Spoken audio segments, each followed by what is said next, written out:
আউযুবিল্লাহি মিনাশ শাইতানির রাজিম বিসমিল্লাহির রাহমানির রাহিম। নাচ সাহিত্য কি? এ ধারার কবিদের সংক্ষিপ্ত পরিচয় তুলে ধরো। অথবা নাচ সাহিত্য ধারার উদ্ভব ও বিকাশ সম্পর্কে আলোচনা করো। অথবা নাচ সাহিত্য কাকে বলে, এ ধারার উদ্ভব ও ক্রম বিকাশের পরিচয় দাও। অথবা নাচ সাহিত্য কি?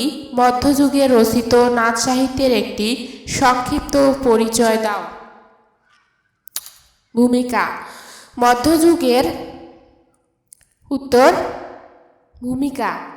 মধ্যযুগের বাংলা সাহিত্যে প্রধানত বিভিন্ন ধর্ম উপধর্ম সম্প্রদায়ের নানা নিয়ন্ত্রিত হয়েছে এবং ধর্মীয় বিষয় নিয়ে সাহিত্য রচিত হয়েছে।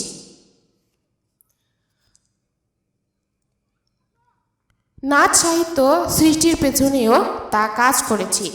নাচ ধর্মাবলম্বীদের ধর্মকর্ম ও আচার আচরণকে কেন্দ্র করে অনেক ছড়াপাঁচালী লোকগীতি আখ্যান কাব্য পাওয়া গেছে। সাহিত্যের ইতিহাসের দিক থেকে তার মূল্য স্বীকৃত। নাচ সাহিত্যকে প্রাচীন ও মধ্যযুগের নিদর্শন হিসেবে ধরা হয়, কারণ দশম, একাদশ ও দ্বাদশ শতাব্দীতে এই সাহিত্যের বিকাশ হয়। দীনেশচন্দ্র সেন বলেন, নাচ সাহিত্যের অন্তর্ভুক্ত ময়নামতির গান, গোপচন্দ্রের গান, গৌরক্ষ বিজয় প্রভৃতি ছড়া গান ও আখ্যান কাব্য দশম দ্বাদশ শতাব্দীর দিকেই রচিত হয়েছিল। বাংলাদেশে অতি প্রাচীনকাল থেকে নাচ সম্প্রদায় নিজেদের সাধন ভোজন করে আসছে। বৌদ্ধ ধর্মের সাথে শৈব ধর্মের সম্মিলনে নাথ ধর্মমতের উৎপত্তি। মৃন্নাথ নাথ ধর্মের প্রতিষ্ঠাতা। নাথ ধর্মাবলম্বীদের উদ্দেশ্য ছিল নানা ধরনের যৌগিক, তান্ত্রিক, রাসায়নিক, আয়ুর্বেদ সংক্রান্ত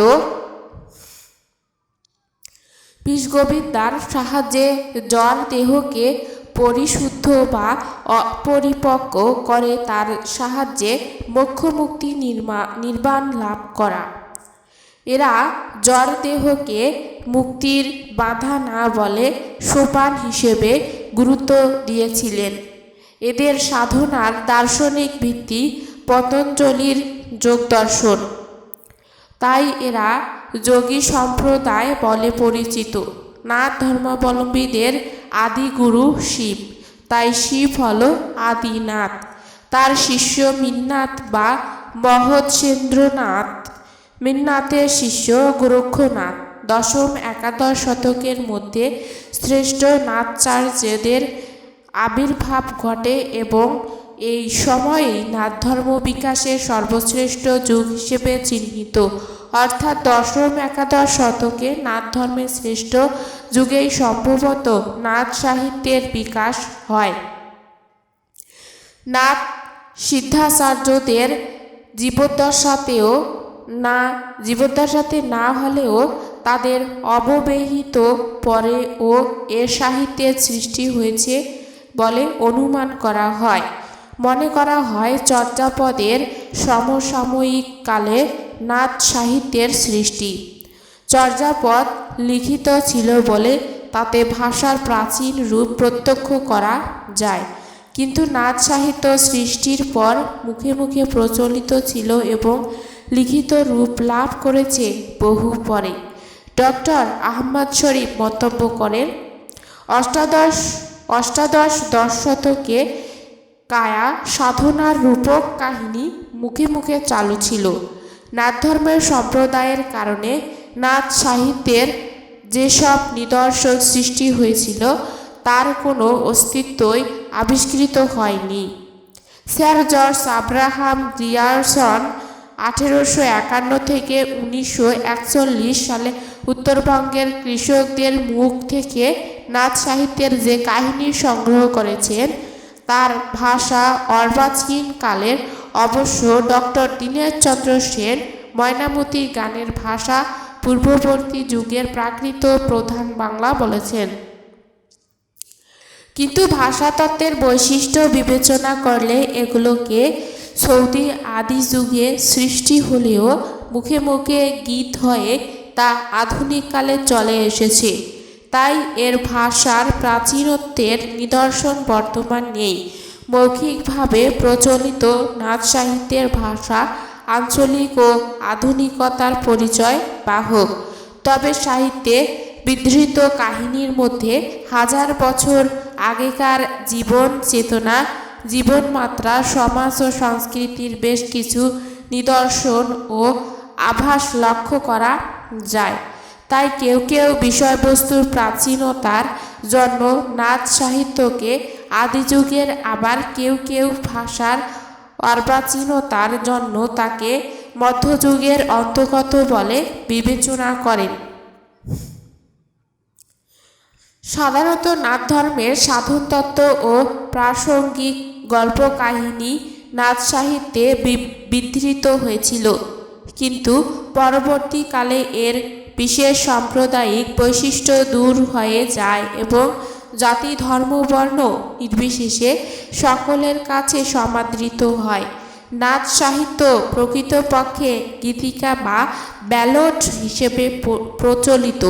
এগুলো লোক সাহিত্য ধর্মী রচনা, শিল্প সাহিত্য ধর্মী নয়। ডক্টর সুকুমার সেন এ প্রসঙ্গে মন্তব্য করেছেন,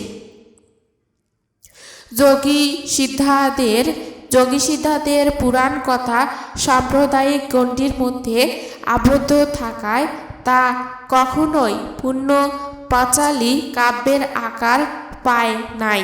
গাথা ছড়া রূপেই এগুলো আমাদের দিন পর্যন্ত চলিয়া আসিয়াছে।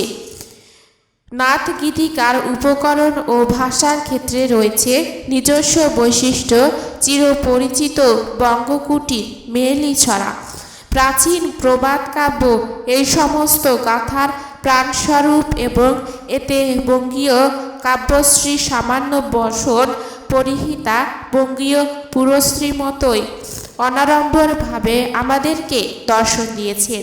ডক্টর দীনেশচন্দ্র সেন বলেন, পরবর্তী সাহিত্যে বঙ্গভাষার উপরে সংস্কৃত শব্দের যে সৌধ নির্মিত হইয়াছিল, এই সকল গাথায় তাহা চিহ্নমাত্র নাই। আদিনাথ, শিব, পার্বতী, মিন্নাথ, গোরক্ষনাথ, হারিপা, কানুপা, ময়নামতি ও গোপীচন্দ্রের মহাত্ম্যসূচক অলৌকিক কাহিনী অবলম্বনে নাচ সাহিত্যের বিকাশ ঘটেছে। নাচ সাহিত্যকে দুভাগে ভাগ করা হয়েছে, যথা 1 নম্বর গোরক্ষনাথ বৃত্ত ও 2 নম্বর ময়নামতি গোপীচন্দ্র বৃত্ত। প্রথমটিতে ধর্মীয় মতবাদ প্রতিষ্ঠা প্রাধান্য লাভ করেছে এবং অপরটিতে কাব্যগুণ প্রাধান্য লাভ করেছে। গোরক্ষনাথ বৃত্ত থেকে ময়নামতি গোপীচন্দ্রের বৃত্তে মানবিক আবেদন বেশি। গোরক্ষনাথ বৃত্ত। গোরক্ষনাথ একজন ঐতিহাসিক ব্যক্তি। শিব মৎস্যেন্দ্রনাথের পৌরাণিক আখ্যানের সঙ্গে তার কাহিনী জুড়ে দিয়ে তিনি পৌরাণিক চরিত্রে পরিণত হয়েছেন। কাম ক্রোধ বিজয়ী সাত্ত্বিক পুরুষ গোরক্ষনাথ কর্তৃক তার পথভ্রষ্ট সুরমিন্নাথকে নারীদের কবল থেকে উদ্ধার করার কাহিনী নিয়ে এদেশে 2 রকমের বই লেখা হয়েছিল। 1 নম্বর গোরক্ষ বিজয় বা গৌক্ষ বিজয়, 2 নম্বর মিন চেতন।